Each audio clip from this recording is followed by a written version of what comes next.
ესპანეთის ჩემპიონატის 34 ტურში რეალმა ალმერიას უმასპინძლა. მადრიდული კლუბი მთელი მატჩის განმავლობაში დომინირებდა. და შედეგად მეტოქეს გამანადგურებელი ანგარიშით მოუგო.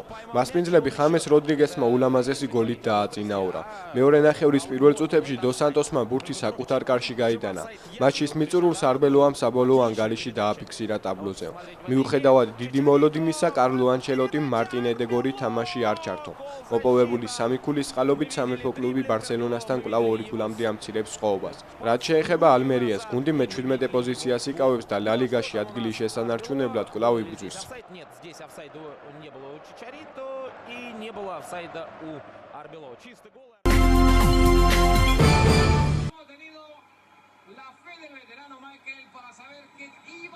ესპანეთის ჩემპიონატში მესამე პოზიციაზე მყოფმა მეორე მადრიდულმა კლუბმა ატლეტიკომ ვილიარეალთან მოსინჯა სტუმრად ძალები. მადრიდული გრანდი მოგეხსენებათ ბოლო რამდენიმე სეზონია სტაბილურად გამოიყურება. მართალია ამჯერად მათ სანახაობრივი თამაში ვერ აჩვენეს საკუთარ მაყურებელს, თუმცა ერთადერთი გოლის წყალობით, რომელიც 75 წუთზე ფერნანდო ტორესმა შეაგდო, მნიშვნელოვანი 3 ქულა ჩაიწერეს აქტივში.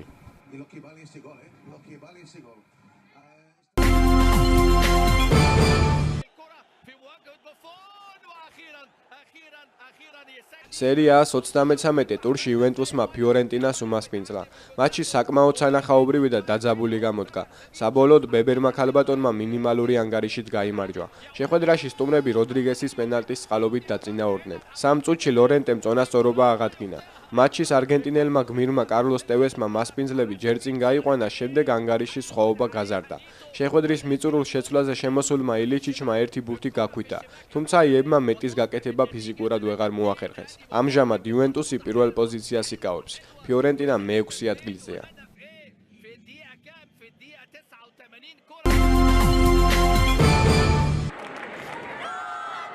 2015 წელს 1-დან 3 მაისის ჩათვლით თბილისში სპორტის სასახლეში მსოფლიოს კარატის ფედერაციის ეგიდით კარატის ერთ-ერთი მიმართულებით მსოფლიოს ჩემპიონატი ჩატარდება, სადაც მონაწილეობას 52 ქვეყნის 2000-მდე სპორტსმენი მიიღებს.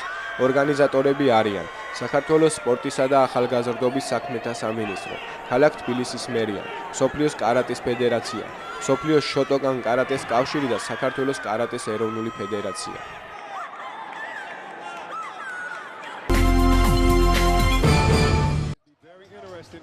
ნაციონალურ საკალათბურთო ასოციაციაში ერთი მატჩი გაიმართა. ტეხასურ დერბში ჰიუსტონ როკერსი საკუთარ დარბაზში დალას მავერიკს დაუპირისპირდა. შეხვედრის პირველი მეოთხედი როკერსმა 9 ქულით 31-22 მოიგო.